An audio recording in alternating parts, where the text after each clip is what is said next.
বিরল বিরল চুল, তাহার কেশে জবা ফুল, সেই ফুল পানিতে ফেলা কন্যা করলো ভুল।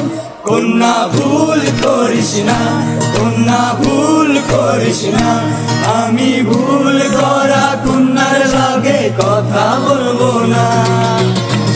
একটা ছিল সোনার কন্যা মেঘবরণ কেশ, ভাটি অঞ্চলে ছিল সেই কন্যার দেশ। দুই চোখে তাহারে কি মায়া, নদীর জলে পড়লো কন্যার ছায়া।